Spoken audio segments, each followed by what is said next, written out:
अस्सलाम वालेकुम।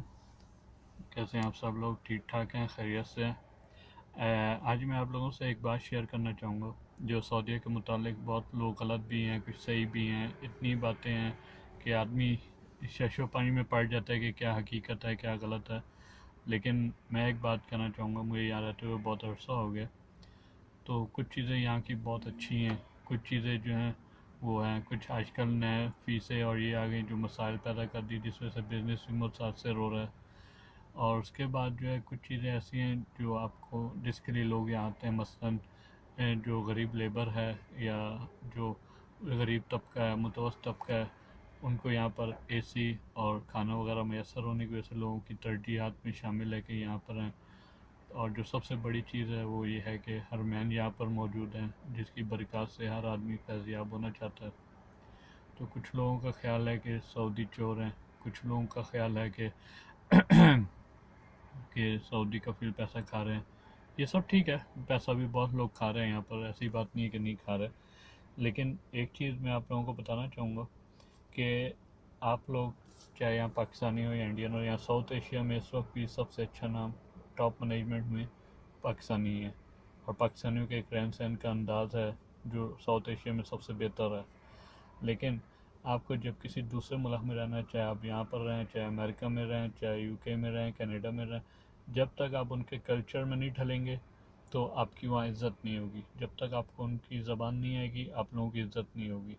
अगर अब यहाँ पर लोग कहते हैं जुल्म कर रहे हैं, ये कर रहे हैं, असल वजह ये है कि यहाँ पर लोग जो है पैसा देकर आ जाते हैं, उसके बाद उनको ये पता ही नहीं होता कि इससे क्या नाम है वहाँ पर जॉब क्या मिलेगी। कुछ यहाँ पर लोग जो है झूठ बोलते हैं, झांसा देते हैं, कुछ उनको पता नहीं है, तो एक जो है अच्छी खासी मुश्किल और एक अच्छी खासी रकम ज़ाया हो जाती है। तो उसमें जो है दूसरी चीज़ ये है कि यहाँ पर जो असल मसला आता है हर मुल्क में, जो है जब भी आप किसी भी मुल्क में, आप पाकिस्तान के अलावा या जो इंडियन है, जो इंडियन छोड़ कर आए हैं, इंडिया छोड़ कर आए हैं, तो वो दूसरे नंबर या तीसरे नंबर के शहरी हैं। तो दूसरे या तीसरे नंबर शहरी को हमेशा अपने मुल्क से बहुत ज़्यादा मेहनत करनी पड़ती है, तब वो जाकर अब उस मुल्क में कामयाब होता है। अब यहाँ पर भी कुछ ऐसे पाकिस्तानी हैं, काफ़ी हैं बल्कि, जिन्होंने अरबी सीखी, अपना पूरा उनके कल्चर में अपने आप डाला, तो वो यहाँ कामयाब ज़िंदगी गुजारे। मसलन बलोची हैं, बलोची अपने आप को यहाँ का हिस्सा समझते हैं और वो अपने आप को सऊदियों से कम नहीं समझते और सऊदियों को कम नहीं समझते। वजह यह है कि उनको इंग्लिश नहीं आती, लेकिन अरबी सबको आती है बलोचियों को। तो आप जिस मुल्क में भी जाएंगे आपको लाजमी तौर पर उसकी कल्चर, उसकी ज़बान सीखनी पड़ेगी, चाहे वो अमेरिका ही क्यों ना हो। अगर आप लोगों से अलहदा रहेंगे, आपको ज़बान नहीं आएगी, तो लाजमी बात है कोई आपकी इज़्ज़त नहीं करेगा। इवन एक आदमी आपसे उर्दू में बात कर रहा है, आप उसको किसी और ज़बान में जवाब दे रहे हैं, तो उर्दू वाला आदमी भी आपकी बात नहीं सुनेगा। और दूसरी चीज़ ये है कि अपना हुलिया इस तरह का रखें कि लोग आपकी इज़्ज़त करें, ना कि मैले कुचैले कपड़ों में या मिट्टी में भरे हुए जूते होंगे आपके, तो कौन आपकी इज़्ज़त करेगा। आपको इज़्ज़त करवाने के लिए इज़्ज़त देनी भी पड़ेगी और अपनी इज़्ज़त करवानी भी पड़ेगी। और इज़्ज़त करवाने के लिए आपका सबसे अहम चीज़ आपके लिबास है, आपका अंदाज़ गुफ्तगू है, आपके जूते हैं। ये जब सब चीज़ें साफ़ चमकती हुई होंगी, लोग भी आपकी इज़्ज़त करेंगे। यहाँ पर चाहे वो लेबर हो, चाहे लेबर तो पूरी दुनिया में पाकिस्तान की जो स्किल लेबर है वो पूरी दुनिया में नंबर 1 है, हर मुल्क में उनकी बहुत मांग है।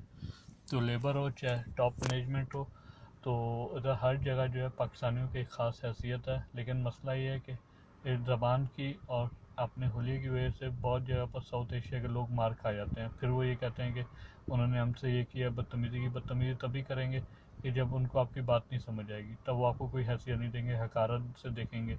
लेकिन अगर आप सही वीज़े पर आएँ, सही जगह पर जॉब करें, कानूनी तरीके से रहें, तब आपको जाकर जो है यहाँ पर कोई कुछ नहीं कहेगा। मुझे 30 साल हो गए, 30 साल में मेरा कभी अकामा चेक नहीं हुआ यहाँ पर, मुझे कभी किसी पुलिस वाले ने बदतमीज़ी नहीं की। तो ये चीज़ है। और दूसरी चीज़ है कि अमेरिका और आप मुसलमान दुनिया को कंपेयर करें तो बारह तौर पर जो अंग्रेज़ वगैरह उनका बिहेवियर जो है नॉर्मली बातचीत में अच्छा होता है। मुसलमान जो है चिड़चिड़े और ये हर जगह होते हैं, चाहे वो एम्बेसी में आप जाएँ या कहीं भी जाएँ, वो काफ़ी मसाइल आते हैं। हमें चाहिए कि हम अपना अंदाज़, अपना रवैया, अपना लिबास, अपना अखलाक, अपने जूते, हर चीज़ को चमका कर रखें, सही तरीके से इस्तेमाल करें, वक्त देख कर बात करें, जिस मुल्क में रह रहे हैं उसका कल्चर अपनाएं, तो आप देख लें, मेरी आपसे तकरीबन ये आपको मैं 90% गारंटी देता हूँ, आप उस मुल्क में अपनी जगह बनाने के लिए तैयार हो जाएंगे। अपने आप को कभी कमतर मत समझें, हर वक्त सीखें। जो उम्र भी आपकी है, चाहे आप लड़कपन में हैं, चाहे आप स्टूडेंट हैं, चाहे आप बड़े हैं, चाहे आप 60 से जा चुके हैं, आपका जो है आपका वक्त है सीखने का। आप सीखें, जो आप सीख सकते हैं सीखें। तो आप जिस कल्चर को उसको कल्चर को अपना लेंगे। अब ज़रूरी नहीं है कि अंग्रेज़ शराब पीते हैं तो आप भी शराब पिए, लेकिन कम से कम साफ़ कपड़े पहने, पैंट शर्ट तो वैसे भी आप पहनते हैं तो उसको उनके अंदाज में पहन लें, तो आपकी जगह बन जाएगी। तो जब तक आप लैंग्वेज आपकी ज़बान आपकी जो है उस मुल्क के मुताबिकत से नहीं रखेगी, तो आप जो है उस मुल्क में अपनी जगह नहीं बना सकते। और काफ़ी लोग ऐसे भी यहाँ पर नज़र आए हैं जो ये कहते हुए नज़र आते हैं कि सऊदी गुड अच्छा नहीं है, ये नहीं है, तो आप किसी और मुल्क में जाकर जॉब कर लें। आपको पसंद नहीं आप छोड़ दें। मैं ये बात आज सिर्फ जो मेरा टारगेट है सऊदी के लिए, तो ठीक है, फीसें वगैरह टैक्स वगैरह जो नए लगे हैं तो ये दुनिया के हर मुल्क में लग रहे हैं।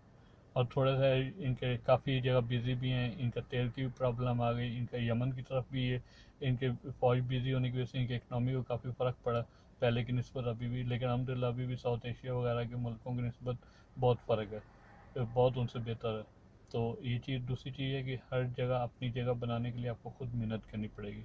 मेरा आज के लिए यही आप लोगों से आपका लिए पैगाम था। मेरे चैनल को सब्सक्राइब कीजिए, मेरी वीडियो को लाइक कीजिए, अगर आपको कुछ अच्छा या बुरा लगा तो नीचे कमेंट्स कीजिए। तो मैं आपसे दोबारा किसी एक नई वीडियो के साथ, एक नए प्रोग्राम के साथ, आपके साथ किसी नई बात के साथ आपके साथ हाजिर होऊंगा। बहुत शुक्रिया। आपका दोस्त बसीर फराचा।